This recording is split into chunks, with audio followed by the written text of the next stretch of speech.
আকাশবাণী আগরতলা। স্থানীয় সংবাদ পড়ছি লক্ষণ কুমার ঘটক। এখনকার বিশেষ বিশেষ খবর হলো, মুখ্যমন্ত্রী অধ্যাপক ডাক্তার মানিক সাহা উন্নয়নমূলক কাজ স্বচ্ছ রাখার পরামর্শ দিয়েছেন। মহাকাশ বিজ্ঞান ও প্রযুক্তিতে তরুণ প্রজন্মকে উৎসাহিত করলেন মন্ত্রী অনিমেষ দেববর্মা। কেন্দ্রীয় মন্ত্রী ভূপেন্দ্র যাদব জানিয়েছেন, ভারতের দূষণ মাত্রা 37%। প্রত্যেক শ্রোতা বন্ধুদের কাছে আমাদের অনুরোধ থাকবে, আপনারা যদি আমাদের ইউটিউব চ্যানেলকে এখনও সাবস্ক্রাইব না করে থাকেন, এখনই সাবস্ক্রাইব করুন। কারণ কেন, আমরা আপনাদের জন্য নিয়ে আসছি প্রত্যেক দিনের আকাশবাণী আগরতলা বাংলা সংবাদ, এবং সেই সংবাদটি পাওয়ার জন্য আপনারা এখনই আমাদের ইউটিউব চ্যানেলকে সাবস্ক্রাইব করুন। বেশি হ্রাস পেয়েছে উত্তর পূর্ব গ্যাস গ্রিড এবং জাতীয় গ্যাস গ্রিডের সঙ্গে সংযুক্ত হল নাগাল্যান্ড। জাতীয় ক্রীড়া পুরস্কার 2025 ঘোষিত। মুখ্যমন্ত্রী অধ্যাপক ডাক্তার মানিক সাহা উন্নয়নমূলক কাজে স্বচ্ছতা বজায় রাখতে পরামর্শ দিয়েছেন। আজ সচিবালয়ে অনুষ্ঠিত রাজ্য স্তরের দিশা কমিটির বৈঠকে তিনি এই পরামর্শ দেন। মুখ্যমন্ত্রী বলেন, উন্নয়নমূলক প্রকল্পের কাজ নির্দিষ্ট সময়সীমার মধ্যে শেষ করে এর সুফল প্রান্তিক স্তরের প্রতিটি মানুষের কাছে পৌঁছে দিতে হবে।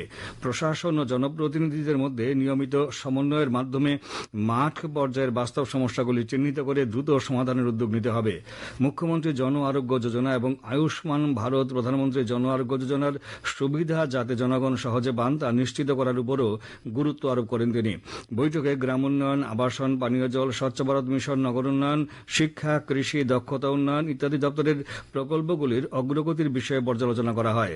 বৈঠকে সাংসদ কৃতি দেববর্মা, মন্ত্রী রণজিৎ সিংহ রায়, কিশোর বর্মন, বিধায়ক মনোজ কান্তি দেব, অন্তরা দেব সরকার, বীরজিৎ সিনহা, শৈলেন্দ্র চন্দ্র নাথ প্রমুখ উপস্থিত ছিলেন। ছাত্র ছাত্রীদের মানসিক স্বাস্থ্য সম্পর্কে সচেতনতা বৃদ্ধির লক্ষ্যে রাজ্যের 32টি ডিগ্রি কলেজে বিশেষ সচেতনতামূলক কর্মসূচি আজ থেকে শুরু হয়েছে। এনএইচএম ও ত্রিপুরা সুন্দরী মহকুমা হাসপাতালের যৌথ উদ্যোগে আজ উদয়পুরের নেতাজি সুভাষ মহাবিদ্যালয়ে এই কর্মসূচির সূচনা হয়। উদ্বোধন করেন উদয়পুর পুর পরিষদের চেয়ারম্যান শীতল চন্দ্র মজুমদার। অনুষ্ঠানে মানসিক স্বাস্থ্যের বিভিন্ন দিক, মানসিক চাপ মোকাবেলা নিয়ে আলোচনা করেন জাতীয় মানসিক এনএইচএম এর আধিকারিক ডাক্তার উদয়ন মজুমদার এবং ইনস্টিটিউট ফর ক্যারিয়ার অ্যাডভান্সমেন্টের অধিকর্তা কৌশিক ভট্টাচার্য। মহাকাশ বিজ্ঞান ও প্রযুক্তির গুরুত্ব সম্পর্কে তরুণ প্রজন্মকে উৎসাহিত করার উপর গুরুত্ব আরোপ করেছেন মন্ত্রী অনিমেষ দেববর্মা।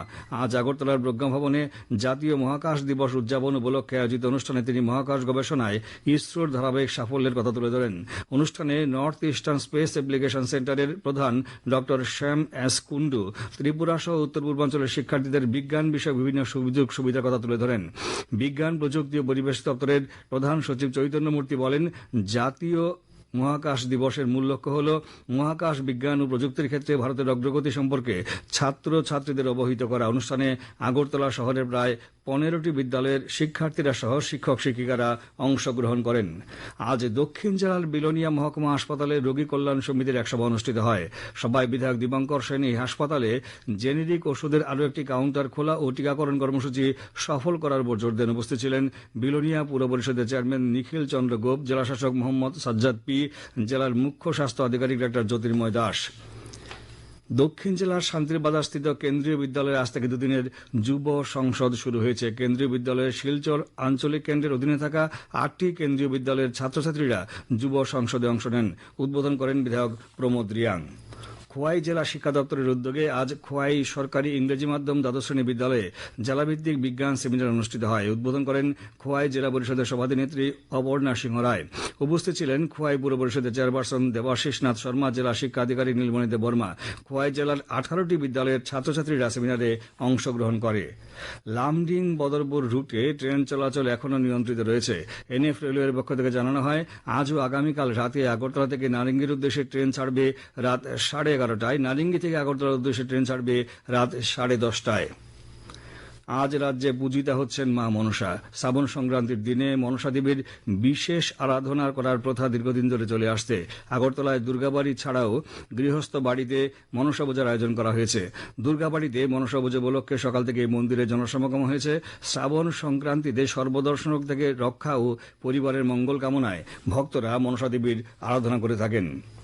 রাজ্যে ভিলেজ কমিটি ও পুর সংস্থাসমূহের আসন্ন নির্বাচনকে কেন্দ্র করে আজ আগরতলায় প্রদেশ বিজেপির উদ্যোগে এক সাংগঠনিক বৈঠক অনুষ্ঠিত হয়।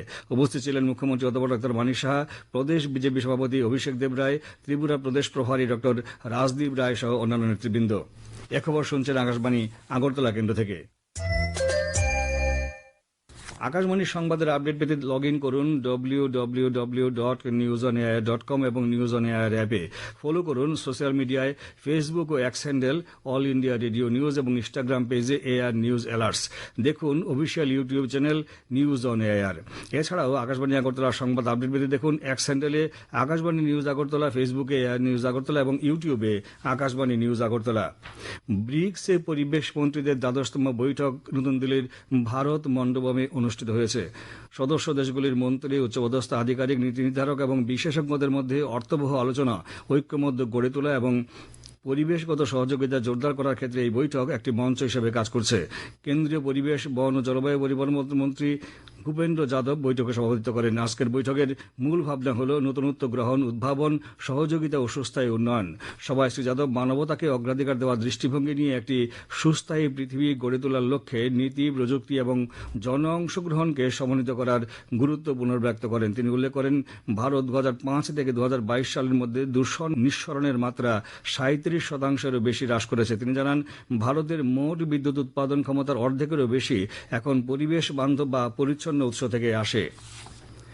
কেন্দ্রীয় পেট্রোলিয়াম ও প্রাকৃতিক গ্যাস মন্ত্রী হরদীপ সিং পুরী আজ জানিয়েছেন, দেরগাঁও ডিমাপুর পাইপলাইন চালু হওয়ার ফলে নাগাল্যান্ড এখন উত্তর পূর্ব গ্যাস গ্রিড এবং জাতীয় গ্যাস গ্রিডের সঙ্গে সংযুক্ত হয়েছে। সামাজিক মাধ্যমে তিনি বলেন, এই পাইপলাইন চালু হওয়া উত্তর পূর্ব ভারতকে দেশের উন্নয়নের অন্যতম চালিকা শক্তি হিসেবে গড়ে তোলার ক্ষেত্রে একটি যুগান্তকারী পদক্ষেপ এবং এই অঞ্চলকে একটি প্রকৃত সমন্বিত গ্যাসভিত্তিক অর্থনীতির দিকে আরও এক ধাপ এগিয়ে নিয়ে যাবে। যুব বিষয়ক ও ক্রীড়া মন্ত্রকের তরফে ঘোষণা করা হল জাতীয় ক্রীড়া পুরস্কার 2025। খেলাধুলায় অসামান্য অবদানের স্বীকৃতি দিতে প্রতি বছর এই জাতীয় ক্রীড়া পুরস্কার দেওয়া হয়। ভারতের অন্যতম সেরা মহিলা ব্যাডমিন্টন ডাবলস জুটি তৃষা জলি ও পুলেল্লা গোপীচাঁদের পাশাপাশি বিভিন্ন ক্রীড়াক্ষেত্রে আরও 15 জন খেলোয়াড়কে খেলাধুলায় অসামান্য কৃতিত্বের জন্য অর্জুন পুরস্কার দেওয়া হবে। প্রবীণ ভারতীয় ফুটবলার ইসাইয়া আরু মাইনায়গমকে সম্মানজনক লাইফ টাইম অর্জুন পুরস্কার প্রদান করা হবে। Athletics coach Parbir Singh, boxing coach Chhotelal Yadav এবং শুটিং কোচ নেহা নন্দকুমার চৌহানকে দ্রোণাচার্য পুরস্কারে ভূষিত করা হবে। অন্যদিকে পুনের আর্মি প্যারালিম্পিক নোটকে দেওয়া হবে রাষ্ট্রীয় খেল প্রোৎসাহন পুরস্কার। দক্ষতা উন্নয়ন দপ্তরের ব্যবস্থাপনায় রাজ্যের তৃতীয় চাকুরি মেলা আজ কৈলাসহরের আইটিআই প্রাঙ্গণে অনুষ্ঠিত হয়। উদ্বোধন করেন ঊনকোটি জেলা পরিষদের সভাধিপতি অমলেন্দু দাস। আজকের মেগা চাকুরি মেলায় 13টি চাকুরি প্রদানকারী প্রতিষ্ঠানের 9,717টি পদের জন্য ইন্টারভিউ দেন কর্মপ্রার্থীরা। দক্ষতা উন্নয়ন দপ্তরের অধিকর্তা প্রদীপ কে আকাশবাণীর জেলা সংবাদদাতাকে জানিয়েছেন, রাজ্যের প্রতিটি জেলায় এই ধরনের চাকুরি মেলার আয়োজন করা হবে। চাকুরি মেলার উদ্বোধনী অনুষ্ঠানে জেলা শাসক মেঘা জৈন, জেলা শিল্পকেন্দ্রের জেনারেল ম্যানেজার গোলাম সাদেক মিয়া প্রমুখ উপস্থিত ছিলেন। আগামী 17 সেপ্টেম্বর নতুন দিল্লিতে সেমিকন ইন্ডিয়া 2026 পঞ্চম পর্বের সূচনা হবে।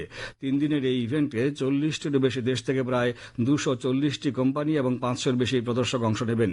আজ নতুন দিল্লিতে এক সাংবাদিক সম্মেলনে কেন্দ্রীয় ইলেকট্রনিক্স ও তথ্য প্রযুক্তি মন্ত্রকের সচিব এস কৃষ্ণান জানান, এই প্রদর্শনীতে জাপান, দক্ষিণ কোরিয়া, সিঙ্গাপুর, মালয়েশিয়া, জার্মানি এবং নেদারল্যান্ডসের 6টি আন্তর্জাতিক প্যাভিলিয়ন থাকবে।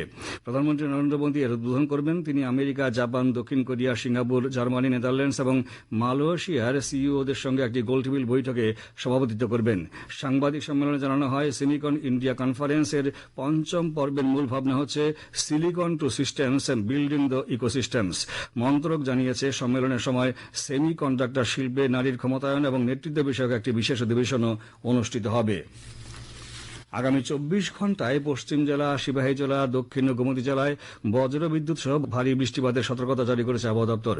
আগামীকাল দিনের সর্বোচ্চ তাপমাত্রা 33 ডিগ্রি সেলসিয়াস এবং সর্বনিম্ন 26 ডিগ্রি সেলসিয়াসের কাছাকাছি থাকতে পারে। আজ দিনের সর্বোচ্চ তাপমাত্রা ছিল 35.5 ডিগ্রি সেলসিয়াস এবং সর্বনিম্ন 26.2 ডিগ্রি সেলসিয়াস।